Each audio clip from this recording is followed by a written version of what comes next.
Mis padres se negaron a pagar $10.000 para salvar la vida de mi hija. Sin pestañear, derrocharon más de 300.000 en la fastuosa boda de mi hermano. Mientras tanto, mis suegros, gente modesta sin lujos, vendieron su casa, su único bien, para intentar salvar a su nieta. 5 años más tarde, la venganza que tejí con paciencia los dejó sin un centavo.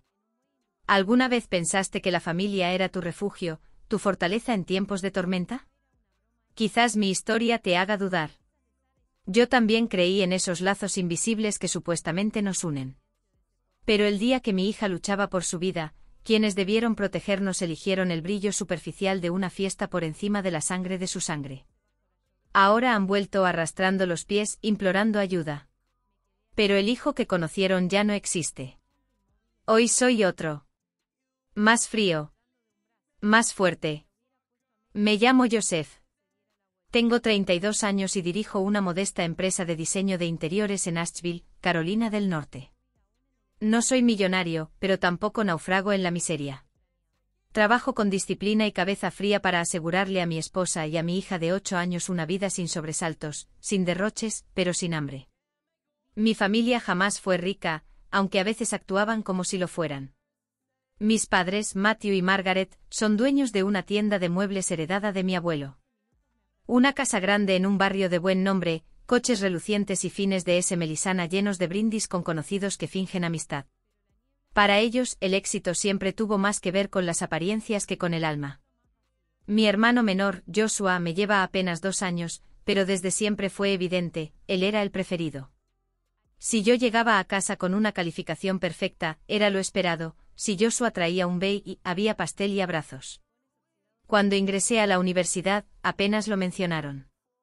Cuando Joshua fue aceptado en una escuela comunitaria, organizaron una fiesta con catering y banda en vivo. Aprendí pronto a no pedirles nada. Me refugié en el trabajo, construí mi vida ladrillo por ladrillo, sin mirar atrás. Pero nunca, ni en las peores noches, imaginé que algún día pondrían una celebración por encima de la vida de su nieta. Después de graduarme, conseguí un puesto como asistente en un pequeño estudio de diseño en Asheville. No era glamuroso, pero cada plano, cada textura, cada elección cromática me hacía sentir que estaba construyendo algo con propósito. 2 años después me lancé por mi cuenta. El estudio era humilde pero mío. Libre. Real. Fue entonces cuando conocí a Melissa. Una tarde dorada de septiembre yo reorganizaba mi tienda cuando ella entró buscando un sillón para leer. Nada en su apariencia anunciaba lo que vendría. Pero hablamos 1 hora entera sobre libros que nos marcaron, canciones que nos rompieron y sueños que aún no nos atrevíamos a tocar.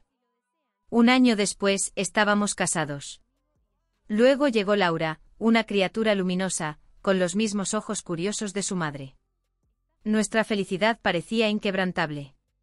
No éramos adinerados, pero vivíamos con dignidad. Yo dirigía mi estudio, Melissa enseñaba en un jardín de infantes. Cada día era intenso, pero lleno de sentido. Sin embargo, hubo algo que postergamos demasiado, el seguro médico. Como pequeño empresario, no tenía cobertura corporativa, y los planes privados eran prohibitivos.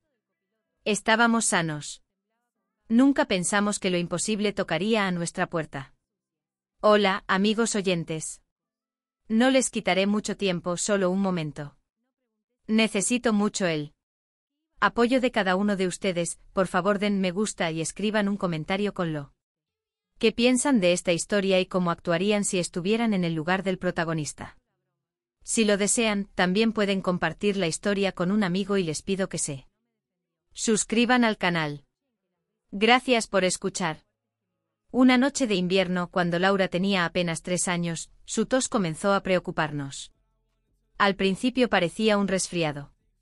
Pero pasaron los días y la tos se volvió más áspera, más persistente. Sus ojos perdían brillo. Jadeaba después de correr unos pasos. Una madrugada, con el corazón encogido, la subí al coche y volé hacia emergencias. Recuerdo aún el silencio en la sala. El médico regresó con los resultados de la tomografía, el ceño fruncido, los labios apretados. Joseph, dijo con voz medida, encontramos una malformación congénita en el pulmón de Laura. Está presionando su tráquea. Necesita cirugía urgente. No tenemos mucho margen. Sentí que el mundo se desmoronaba. ¿Un tumor en mi hija? ¿Mi niña, que hasta ayer corría descalza por el pasillo? Pero eso no fue lo peor. Me condujo a la oficina de facturación. Allí, sin rodeos, me entregaron una hoja. El monto brillaba en negrita, $120,000. Y una fecha límite. Podemos operar de inmediato, dijo el médico, pero el hospital necesita garantías. ¿Tienes seguro? Negué con la garganta cerrada por el miedo. Ese momento selló en mí una culpa indeleble. El mismo error que creí pequeño, postergar el seguro médico por unos meses más. Ahora amenazaba con llevarse la vida de mi hija. Apreté la mano de Melissa. Temblaba. Sus labios intentaban formar palabras, pero no salía ninguna. Buscaremos el dinero, susurré, sin saber si lo decía para ella o para convencerme a mí mismo. Pero por favor, no la dejen morir. $120,000. Una cifra monstruosa para alguien como yo. Cada minuto contaba y las opciones se evaporaban. Hasta que una chispa absurda, ingenua, se encendió: mis padres. No esperaba milagros. Pero ¿cómo podrían darle la espalda a su nieta? ¿A Laura? Conduje hasta su casa con el corazón en carne viva. Al llegar, la escena me golpeó con brutalidad: luces, risas, copas alzadas. La casa rebosaba de música en vivo, trajes caros y perfumes que saturaban el aire. Una fiesta. Otra más. Celebraban la inminente boda de Joshua. Mientras mi hija se apagaba en una sala de hospital, ellos brindaban. Me abrí paso entre las risas huecas y las bandejas de canapés, conteniendo el temblor en mis piernas. Busqué a mis padres. Mamá. Papá. Necesito hablar con ustedes. Es urgente. Mi madre ni me miró. Solo alzó una mano para que esperara y siguió charlando con una amiga sobre flores y manteles. Mi voz quebró el murmullo general cuando insistí, más alto esta vez. Mi padre, irritado por la interrupción, frunció el ceño. ¿Tiene que ser ahora, Joseph? No respondí. Solo asentí, sintiendo la ira bullendo bajo la piel. Laura tiene una masa en el pulmón. Es grave. Los médicos deben operar ya. Si no, puede que no. La voz se me apagó por un instante. Necesitamos $120,000. No pido todo. Solo lo necesario para que la operen. Los observé. Esperaba al menos una reacción humana, un gesto, una pregunta, una señal. Pero no hubo nada. Ni una arruga en la frente. Ni una mano al pecho. Solo rostros vacíos. Fríos. Mi madre dejó su copa con elegancia estudiada. Su tono fue una daga envuelta en terciopelo. Joseph, la boda de Joshua está completamente organizada. No podemos arruinarlo todo ahora. Parpadeé. ¿Había escuchado bien? Mi padre cruzó los brazos, cada palabra pronunciada con la precisión de un contador haciendo balances. Ya hemos invertido $300,000 en este evento. Si desviamos fondos, la boda se cancela. No podemos hacer eso. El mundo se tornó borroso. Sentía las venas en mi sien latiendo con rabia contenida. ¿Cómo podían? Me volví hacia Joshua. Mi hermano. Mi sangre. El niño que protegí cuando le hacían bullying, el adolescente que ayudé a estudiar, el joven a quien presté dinero cuando nadie más lo haría. Ahí estaba, traje a medida, copa en mano, sonriendo como si yo fuera un intruso. Me arrodillé. Ya no tenía orgullo. Solo desesperación. Joshua, por favor. No todo. Solo una parte. Te lo devolveré. Pero si no lo hago ahora. Laura se muere. Le hablé a los ojos. Busqué en ellos algún rastro de empatía. Pero él solo retrocedió un paso. Y se rió. Una carcajada hueca, cortante. ¿Quieres que cancele mi boda por eso? No es mi responsabilidad. Tengo una vida que construir, Joseph. Lo siento de verdad. Pero no puedo ayudarte. Ese de verdad me supo a veneno. A mi alrededor, los invitados ya me miraban con incomodidad. Murmullos. Risas ahogadas. Unos cuantos bajaban la mirada. Otros grababan la escena en su memoria, como si yo fuera parte del entretenimiento. Entonces sentí una mano en el hombro. La de mi padre. Firme. Fría. Levántate, hijo.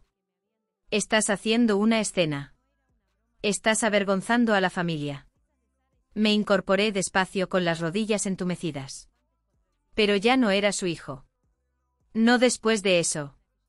Los miré. Uno por uno. Con la voz quebrada, pero firme.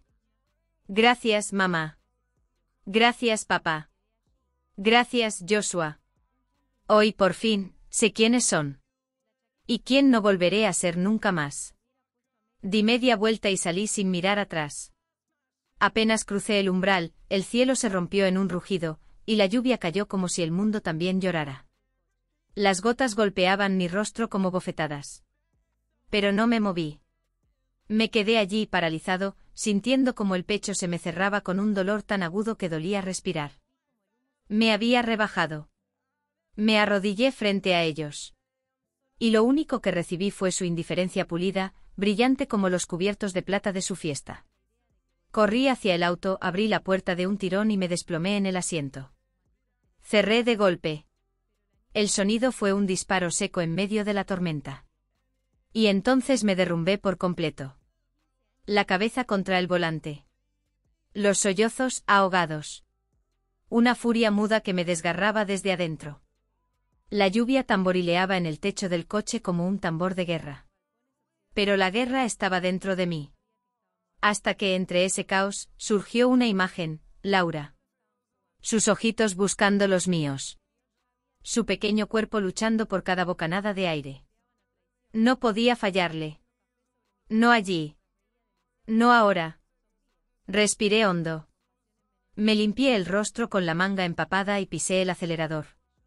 Volví al hospital con una determinación nueva, dura como el acero. Mis suegros ya estaban allí. Gente sencilla. Sin lujos.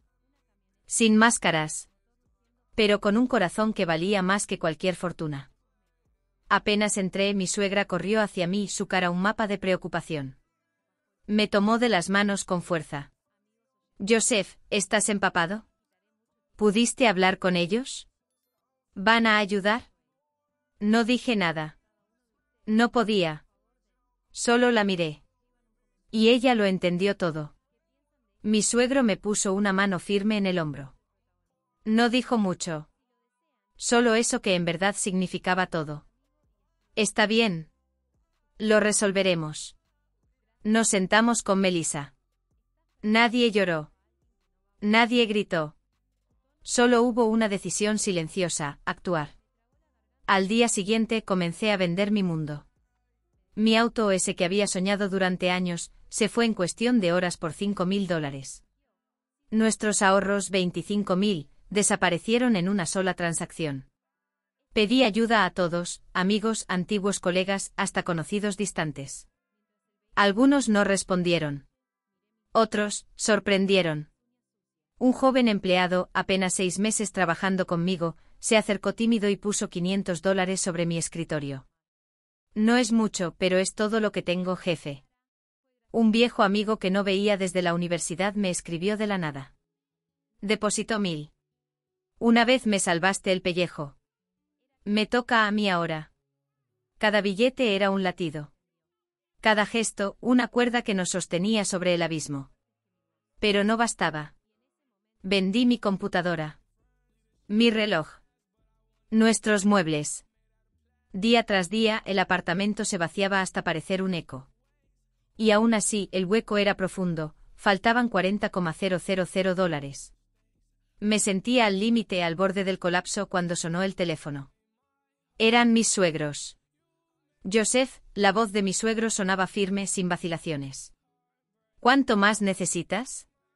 Tragué saliva. Me dolía pronunciarlo. 40.000.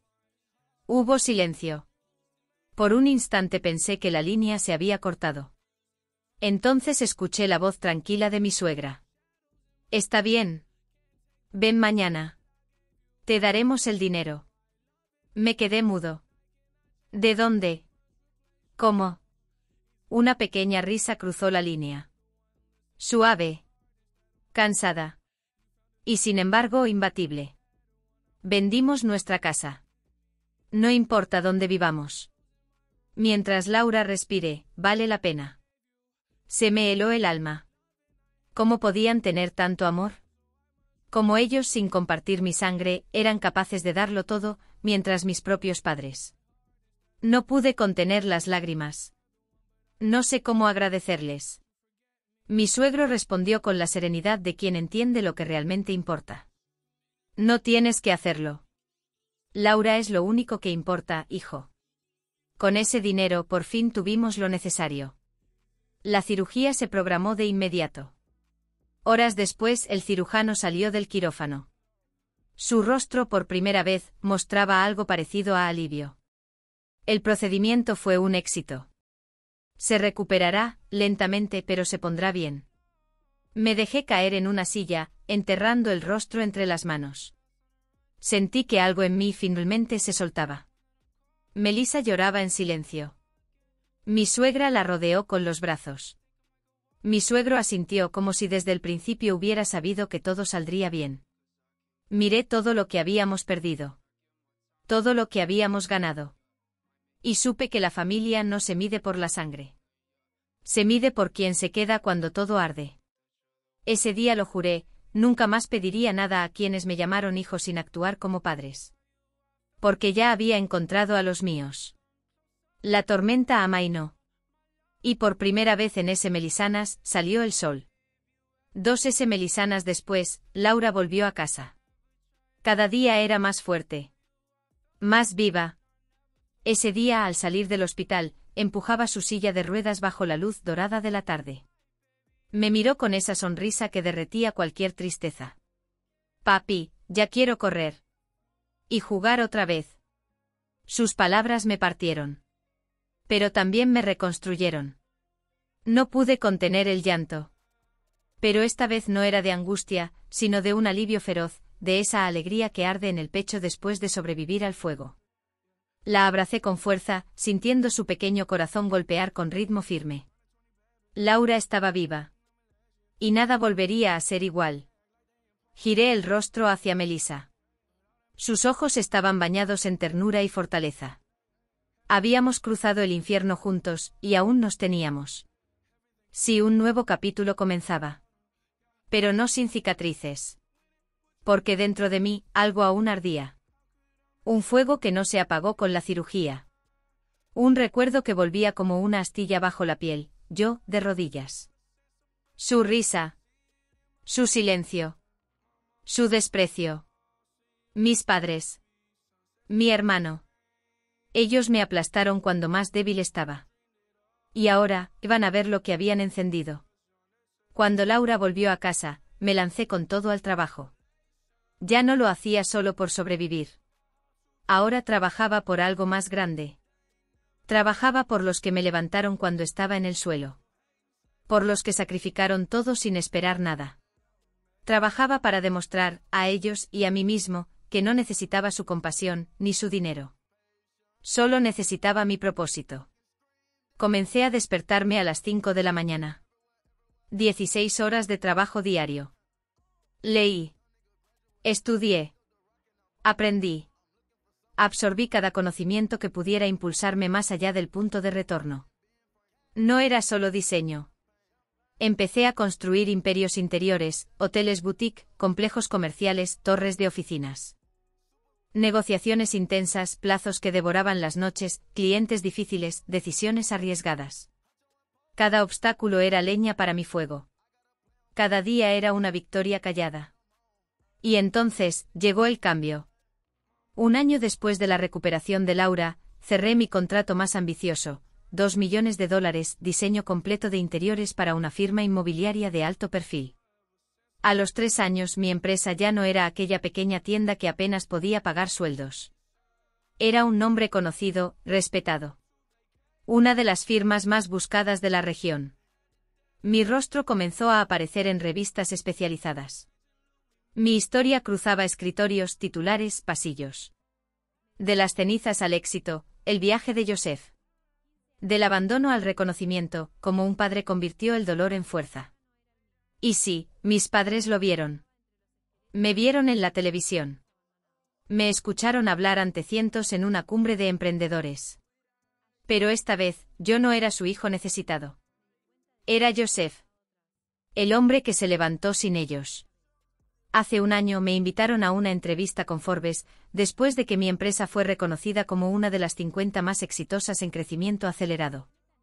La periodista joven, incisiva, me miró con una mezcla de admiración y curiosidad genuina. Joseph, ¿qué lo motivó a llegar hasta aquí? Sonreí. Una sonrisa afilada, serena. Una sonrisa que solo yo entendía del todo. Tuve una familia, dije. Una familia que debió sostenerme, pero me abandonó. Me arrodillé por la vida de mi hija. Me dijeron que el dinero ya se había gastado en la boda de mi hermano. Sus ojos se abrieron, incrédulos. ¿Quiere decir, eligieron una fiesta en lugar de salvar a su nieta? Asentí. Cada palabra que pronuncié era precisa. Inevitable. Eso es exactamente lo que hicieron. Y les agradezco por ello. La periodista parpadeó confundida. Mi voz se volvió más firme. Gracias a su frialdad, descubrí de lo que era capaz. Convertí el abandono en impulso. El rencor en combustible. No me escondí tras eufemismos. No usé metáforas. Dije sus nombres. Mis padres, Matthew y Margaret. Mi hermano, Joshua. Gracias por enseñarme que la familia no se define por sangre, sino por quien se queda cuando el mundo se desmorona. La entrevista se emitió. Y el mundo estalló. Los titulares comenzaron a brotar como fuego en seco. Empresario millonario revela cómo su familia dejó morir a su hija por una boda de lujo. El silencio de unos abuelos, $300,000 en flores, 0 por una vida.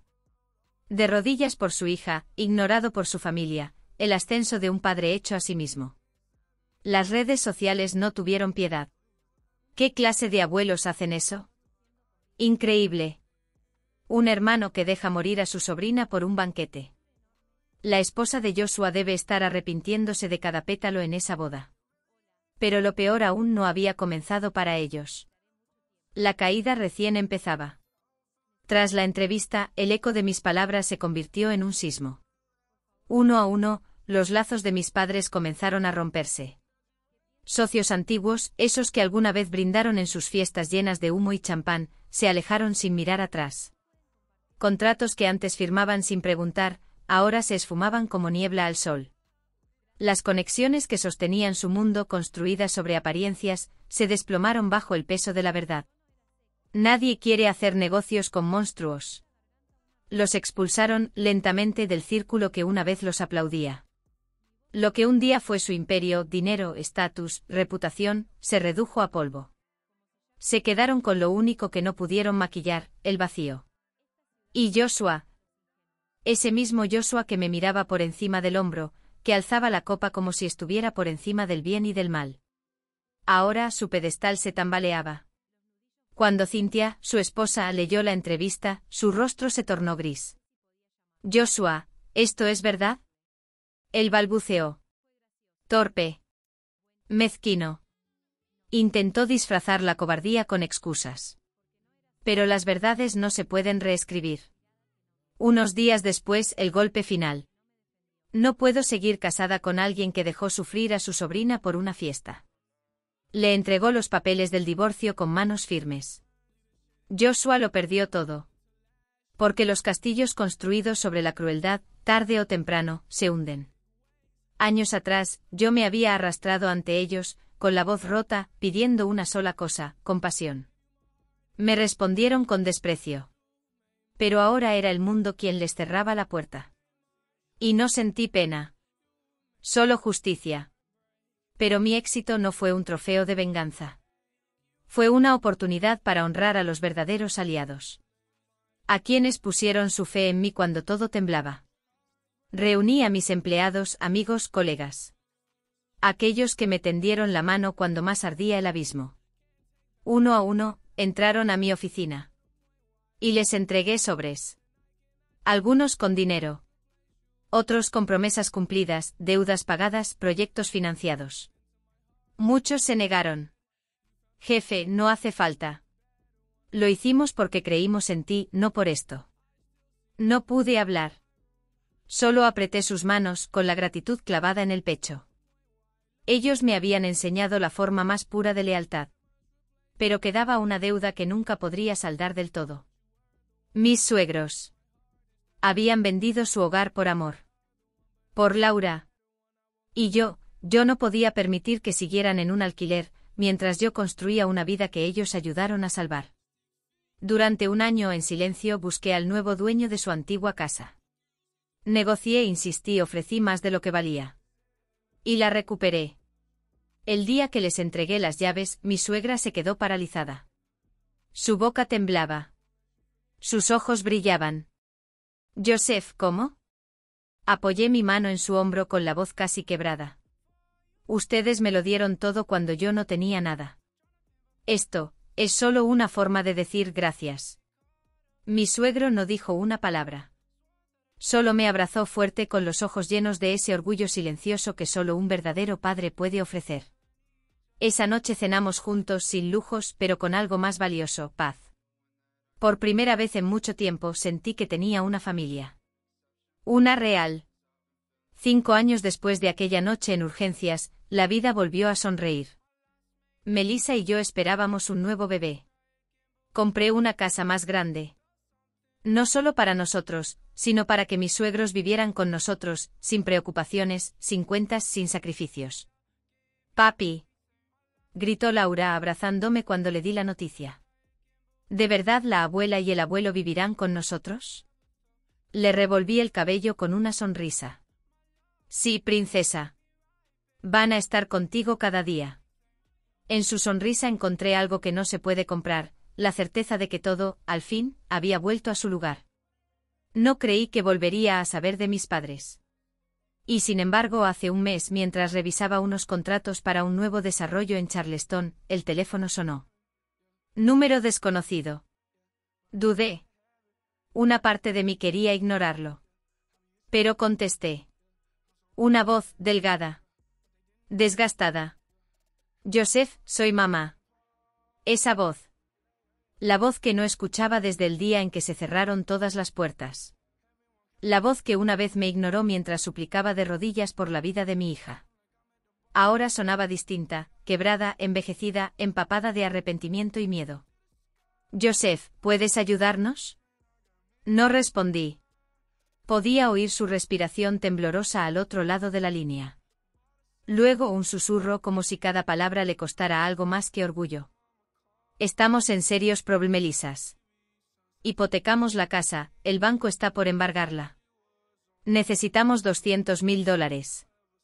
200.000. El número quedó suspendido en el aire. Recordé. Cada segundo. Cada mirada. Cada palabra. El momento en que pedí $120,000 para salvar a Laura, y me ofrecieron indiferencia.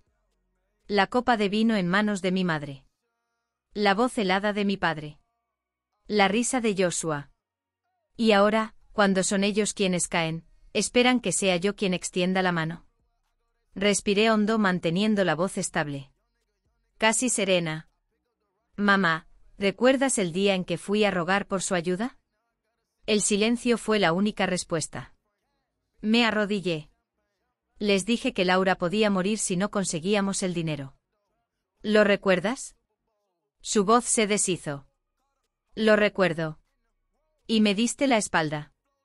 Dijiste que la boda de Joshua no podía cancelarse. Me dejaste salir por esa puerta como si no importara. Empezó a sollozar. No se molestó en disimular. Lo sé, me equivoqué. Pero por favor, Joseph, esta vez, realmente te necesitamos. Solté una risa seca, sin rastro de alegría. Déjame preguntarte algo, mamá. Entre una fiesta y tu casa, ¿cuál vale más? Otra pausa. Más larga. El día que elegiste el brillo de una celebración en lugar de la vida de tu nieta, perdimos algo que el dinero no puede devolver. Somos familia, Joseph gimió. La familia se ayuda. No. La familia se queda, dije cortante. Y ustedes no lo hicieron. Lo hicieron mis suegros. Mis empleados. Incluso desconocidos. No ustedes. Por favor, no puede ser tan cruel. Yo no los abandoné, mamá. Fueron ustedes los que abandonaron primero. Yo solo aprendí a vivir sin ustedes. Y colgué. Esa noche acosté a Laura como siempre. Le leí un cuento, le acomodé las cobijas, besé su frente. Luego fui a la sala y hablé. Melissa, sentada junto a mis suegros, me escuchó con atención mientras les contaba sobre la llamada. Sobre la casa. Sobre mi negativa. Esperaba una mirada de aprobación. Pero Melissa solo me miró, y puso su mano sobre la mía con suavidad. Entiendo por qué no quieres ayudarlos, Joseph. De verdad lo entiendo. Pero tal vez deberías pensar si esto es por ellos o por ti. Fruncí el ceño. La incomprensión me melizaba. ¿Perdonarlos? ¿Después de lo que hicieron? No es perdón. No estoy diciendo eso. Solo, que no cargues con esto para siempre. Hazlo si eso te da paz. No a ellos. Me volví hacia mis suegros, buscando su respaldo. Mi suegro negó suavemente, luego habló con esa voz firme que nunca necesitó gritar para hacerse oír. No necesitas quererlos de vuelta. Pero a veces ayudar a quien te falló no es debilidad. Es victoria. Es libertad. Mi suegra asintió. Tienes todo ahora: amor, hogar, estabilidad. Ellos no tienen nada. Si los ayudas, tú ganas. Y no por humillarlos, sino porque tú elegiste no volverte como ellos. No respondí. Solo asentí. Y salí al balcón. Estuve allí durante horas. El cielo era oscuro como la noche en que supe que podía perder a Laura. Reviví cada palabra dicha. Cada gesto. Había pensado que rechazarlos me haría sentir poderoso. Pero todo lo que sentía era vacío. Al día siguiente llamé a Eric, un amigo del alma que trabajaba en finanzas. ¿Puedes averiguar si mis padres realmente están en quiebra? Dame 3 horas. Cuando el correo llegó, confirmé lo que ya sabía en el fondo: era verdad. Estaban al borde del colapso. Y yo era la única tabla a la que podían aferrarse. Miré la pantalla. No sentí odio. Solo una tristeza fría. Como la que se siente al mirar un edificio derrumbado donde antes hubo hogar. Marqué su número. Contestó de inmediato. Su voz temblaba. Joseph. Mi tono fue firme. Sin agresión. Sin ternura. Los ayudaré. Pero hay una condición. Lo que sea. Dímelo. Tú y papá vendrán a mi empresa. En persona. Recibirán el dinero de mis manos. Silencio. Solo un segundo de duda. Está bien. Iremos. Iremos de inmediato. Esa tarde el silencio en mi oficina era espeso como el humo de un incendio viejo. Sobre mi escritorio reposaba una maleta negra, discreta, elegante. Dentro, $200.000 en efectivo. 20 fajos de billetes de 100, perfectamente alineados. Ese dinero ya no significaba nada para mí. Pero para ellos, era su último clavo ardiente. La puerta se abrió. Entraron. No eran las mismas figuras altivas que una vez desfilaban entre salones y copas de cristal. Mi padre caminaba con los hombros hundidos, los ojos velados. Mi madre parecía haberse encogido. Las canas ya no intentaban esconderse. Se sentaron frente a mí. No dijeron nada. Me incliné con calma y abrí la maleta. El interior brilló bajo la luz artificial: orden, precisión, poder. Mi madre soltó un leve jadeo. Mi padre tragó saliva. El silencio era absoluto. Empujé la maleta hacia ellos. Aquí tienen, dije sin levantar la voz. $200.000. Suficiente para salvar su casa. Mi padre la cerró con prisa, como si temiera que fuera un espejismo. La abrazó como a un salvavidas. Asintió una y otra vez. Gracias, hijo. Al fin entiendes lo importante que es la familia. Solté una risa breve. Seca. Vacía. No, papá. La familia sí es importante. Solo que esta, no lo fue. El aire en la habitación se volvió más frío. Me recosté en la silla, los brazos cruzados, los ojos clavados en los suyos. ¿Saben por qué les doy este dinero? Mi madre negó con la cabeza. Mi padre no se atrevió a hablar. No es por compasión. No es por reconciliación. No espero disculpas ni redención. Solo quiero que recuerden esto con claridad. Hice una pausa. Golpeé suavemente el escritorio con mis dedos. Esto es lo último. En el momento en que crucen esa puerta, se acabó. Ya no hay más nosotros. Ya no hay más familia. Mi madre se derrumbó. El llanto salió como una grieta que no pudo contener. Mi padre se aferró a la maleta como si pudiera salvar algo más que su casa. Joseph, no hagas esto. Somos tu sangre. Los miré. Y devolví las palabras que alguna vez me lanzaron con tanta facilidad. Son inteligentes, ¿no? Siempre supieron manejarlo todo. Entonces, resuélvanlo. Silencio. Un silencio que ya no dolía. Me puse de pie. Mis movimientos eran lentos, deliberados. Ya no tenía nada que decirles. Asentí hacia la puerta. 2 guardias se acercaron. Pueden retirarse. Los vi levantarse con torpeza. La maleta en sus manos. Los rostros rotos. Y se fueron. La puerta se cerró con un clic suave. Definitivo. Y con ese sonido lo supe, era la última vez que nuestros caminos se cruzaban. Se marcharon con $200,000. Pero dejaron atrás algo que el dinero no puede comprar, una relación, una historia, un lazo. Pensé que me sentiría victorioso. Que habría una especie de alivio. Pero no. No había júbilo. No había furia. Solo el silencio seco de un final. Y sin embargo sé que no será la última vez que escuche de ellos. Volverán. Quizá en 1 año, quizá en 2. Quizá Joshua aparezca con una nueva tragedia, una deuda, una promesa. Tal vez esta vez usarán lágrimas. Tal vez palabras más dulces. Tal vez la voz de un nieto que no conocen. ¿Y entonces? ¿Qué haré? Ahora les pregunto a ustedes, los que han leído esta historia hasta el final. ¿Hice lo correcto? ¿Uno debe cerrar la puerta para siempre a quienes lo abandonaron cuando más los necesitaba? ¿O es posible algún día abrirla de nuevo? Si ustedes estuvieran en mi lugar, ¿qué harían? Joseph Carvino.